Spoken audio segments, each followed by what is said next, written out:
ओम शांति। आज बाप दादा के 10 जून 2021 के ईश्वरीय महावाक्य हैं।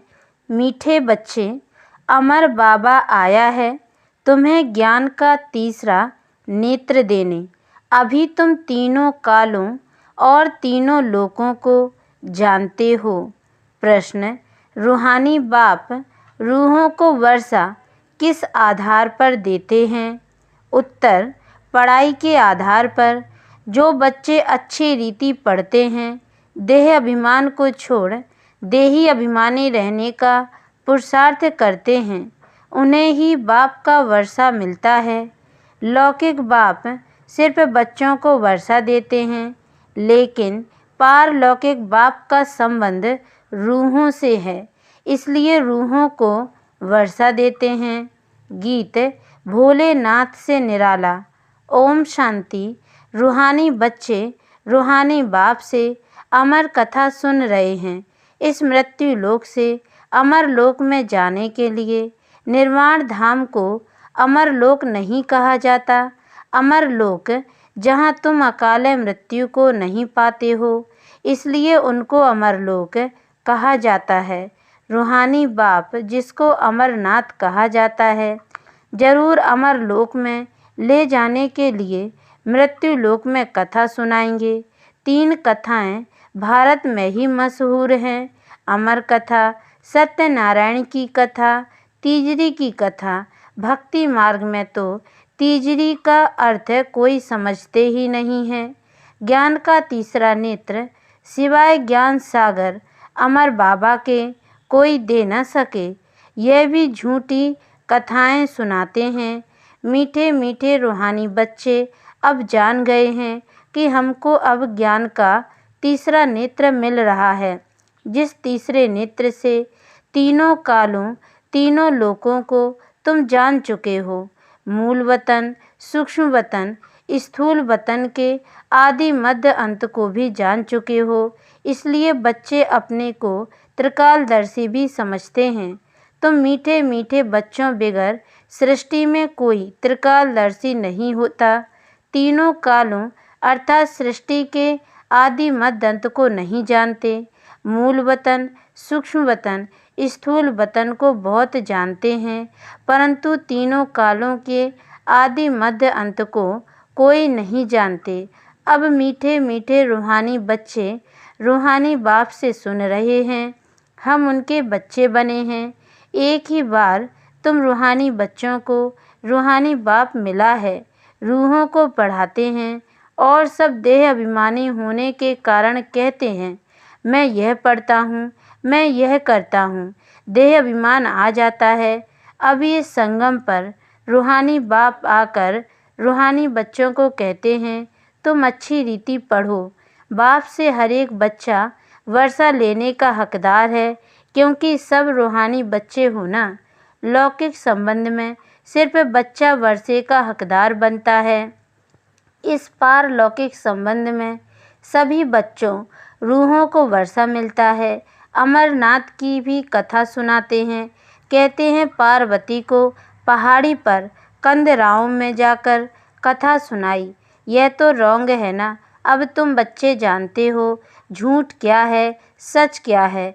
सच तो जरूर सच्चा बाबा ही सुनाएंगे। बाप एक ही बार सच सुनाए सचखंड का मालिक बनाते हैं। तुम जानते हो इस झूठ खंड को आग लगनी है। यह जो कुछ देखने में आता है यह नहीं रहेगा। समय बाकी थोड़ा है। यह शिव बाबा का ज्ञान यज्ञ है। जैसे लौकिक संबंध में भी बाप यज्ञ रचते हैं, कोई रुद्र यज्ञ रचते हैं, कोई गीता यज्ञ, कोई रामायण यज्ञ रचते हैं। यह है शिव बाबा व रुद्र ज्ञान यज्ञ। यह अंतिम यज्ञ है। तुम जानते हो हम अमरपुरी में अब जा रहे हैं।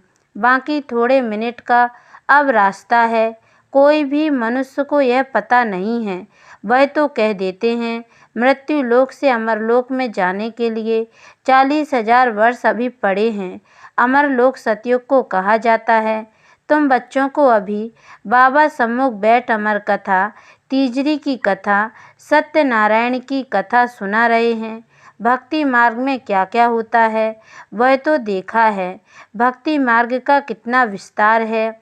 जैसे झाड़ का बड़ा विस्तार होता है वैसे ही भक्ति का भी बड़ा कर्म कांड का झाड़ है। यज्ञ व्रत नेम जप तप आदि कितना करते हैं। इस जन्म के भक्त तो बहुत बैठे हैं। मनुष्यों की वृद्धि होती रहती है। तुम भक्ति मार्ग में आए हो तब से दूसरे धर्म स्थापन हुए हैं।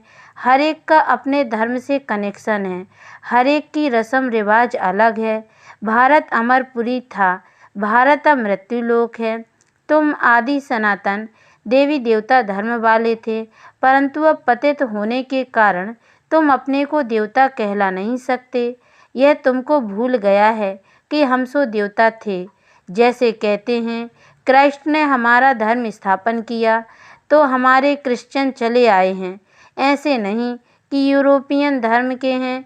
वैसे तुम हिंदुस्तान में रहने वाले अथवा भारत में रहने वाले देवी देवता धर्म के हो, परंतु अपने को देवता कहला नहीं सकते। समझते हो हम तो पापी नीच कंगाल भिखारी हैं।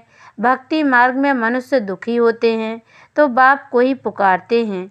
यह सिर्फ तुम ब्राह्मण बच्चे ही जानते हो कि जिस बाप को पुकारते आए हैं वह हमको बेहद का वर्षा देने के लिए अमर कथा सुना रहे हैं। हम अमरपुरी के मालिक बनने वाले हैं। अमरपुरी को स्वर्ग कहा जाता है।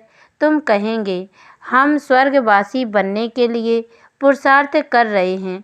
कलयुग में मनुष्य मरते हैं तो कहते हैं स्वर्गवासी हुआ।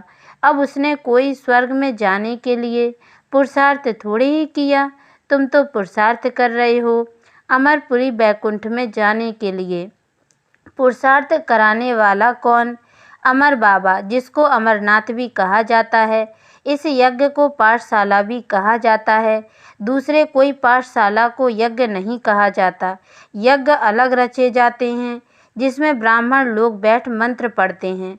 बाप कहते हैं यह तुम्हारा कॉलेज भी है, यज्ञ भी है, दोनों इकट्ठे हैं। तुम जानते हो इस ज्ञान यज्ञ से विनाश ज्वाला प्रज्वलित हुई है। इसमें सारी दुनिया स्वाहा हो जानी है, फिर नई दुनिया बननी है। इसका नाम ही है महाभारी महाभारत लड़ाई। इस जैसी लड़ाई और कोई होती नहीं। कहते हैं युद्ध में मूसलों से लड़ाई हुई, तुम्हारे साथ लड़ाई तो है नहीं। इसको महाभारत लड़ाई क्यों कहते हैं? भारत में तो एक ही धर्म होता है ना। मौत तो बाहर है, यहाँ लड़ाई की तो बात नहीं है। बाप समझाते हैं तुम्हारे लिए नई दुनिया चाहिए तो जरूर पुरानी दुनिया का विनाश होगा। तुम बच्चों की बुद्धि में विराट रूप का भी सारा ज्ञान है। यह भी समझते हो जो कल्प पहले आए थे वही आएंगे देवता बनने के लिए। बुद्धि का काम है। हम जितने ब्राह्मण बने हैं अब फिर देवता बनेंगे। प्रजापिता ब्रह्मा भी गाया हुआ है। परम पिता परमात्मा ब्रह्मा द्वारा मनुष्य सृष्टि रचते हैं, इसलिए ब्रह्मा को प्रजापिता कहते हैं। परंतु कैसे कब रचते हैं यह कोई नहीं जानते। क्या शुरू में मनुष्य नहीं हैं जिनको रचते हैं? बुलाते ही हैं पतित पावन आओ। तो जब मनुष्य पतित होते हैं तब तो बाप आते हैं। दुनिया को बदलना है। तुमको बाप नई दुनिया का लायक बनाते हैं। अभी सब तमो प्रधान पुरानी दुनिया में हो, फिर सतो प्रधान बनना है। बाप ने समझाया है हर एक मनुष्य मात्र को, हर चीज़ को सतो रजो तमो में आना होता है। दुनिया नई से पुरानी जरूर होती है। कपड़ा भी नया पहनते हैं फिर पुराना होता है। तुमको ज्ञान मिला है। सच्ची सत्यनारायण की कथा अभी तुम सुन रहे हो। गीता है सर्वशास्त्रमयी शिरोमणि, बाकी है उनके बाल बच्चे। जैसे ब्रह्मा की वंशावली वैसे गीता है मुख्य। ऊंचते ऊंच माँ बाप, बाकी हैं बच्चे। अभी माँ बाप से वर्षा मिल सकता है, बाकी कितने भी शास्त्र पढ़ें कुछ भी करें वर्षा मिल ना सके। करके जो शास्त्र पढ़ते हैं उनकी बहुत कमाई होती है। वह तो हो गया अल्पकाल के लिए। यहाँ तुम बच्चे सुनते हो तो कितनी कमाई होती है।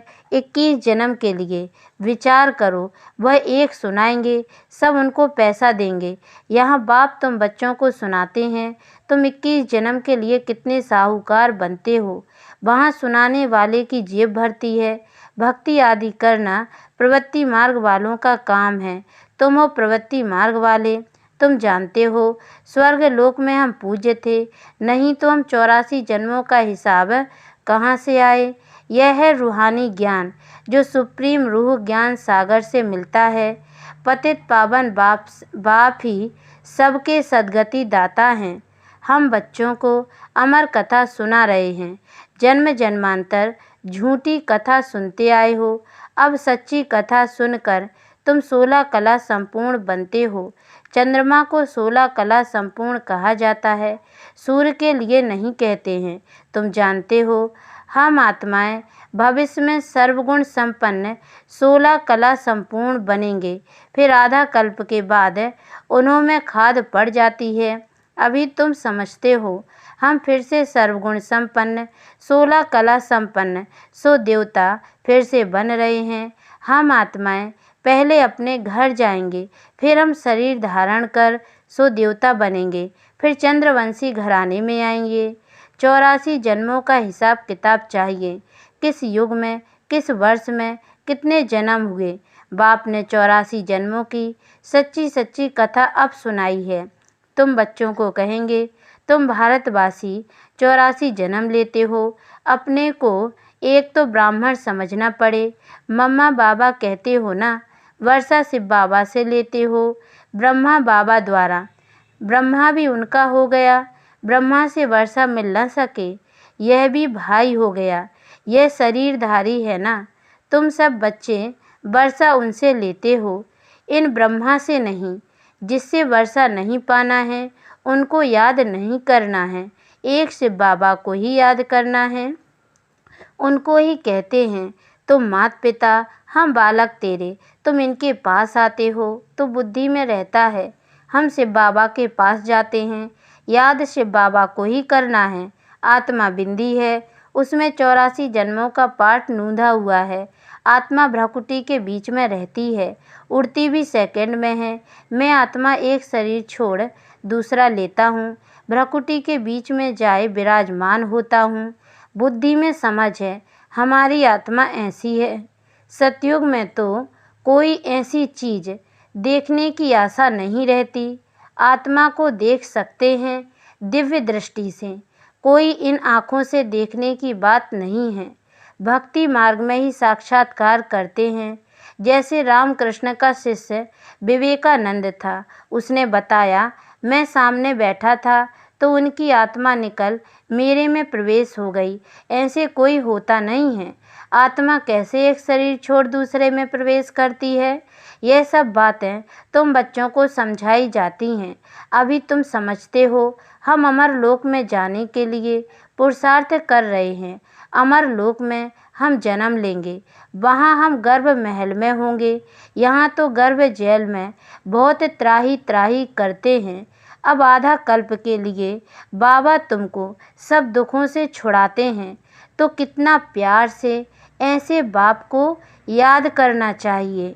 अच्छा, मीठे मीठे सिकी लदे बच्चों प्रति माता पिता बाप दादा का याद प्यार और गुड मॉर्निंग। रूहानी बाप की रूहानी बच्चों को नमस्ते, और हम रूहानी बच्चों की ओर से भी रूहानी माता पिता बाप दादा को याद प्यार और गुड मॉर्निंग बाबा नमस्ते। धारणा के लिए मुख्य सार। पहली पॉइंट है स्वयं को रूह समझ रूहानी बाप से पढ़कर पूरा वर्षा लेना है। सचखंड का मालिक बनने के लिए सच्ची कथा सुननी और सुनानी है। दूसरी पॉइंट है जिस बाप से बेहद का वर्षा मिलता है उसे ही याद करना है, किसी देहधारी को नहीं। इस पुरानी दुनिया को आग लगनी है, इसलिए इसे देखते भी नहीं देखना है। वरदान मन मनाभाव की विधि द्वारा मन रस की स्थिति का अनुभव करने और कराने वाले सर्व बंधन मुक्त भव। जो बच्चे लोहे की जंजीरें और महीन धागों के बंधन को तोड़ बंधन मुक्त स्थिति में रहते हैं। वे कलयुगी स्थूल वस्तुओं की रचना व मन के लगाव से मुक्त हो जाते हैं। उन्हें देह अभिमान व देह के पुरानी दुनिया की कोई भी वस्तु जरा भी आकर्षित नहीं करती। जब कोई भी इंद्रियों के रस अर्थात विनाशी रस के तरफ आकर्षण ना हो, तब अलौकिक अतीन्द्रिय सुख व मनरस स्थिति का अनुभव होता है। इसके लिए निरंतर मन मनाभाव की स्थिति चाहिए। स्लोगन: सच्ची सेवा वह है जिसमें सर्व की दुआओं के साथ खुशी की अनुभूति हो। ओम शांति।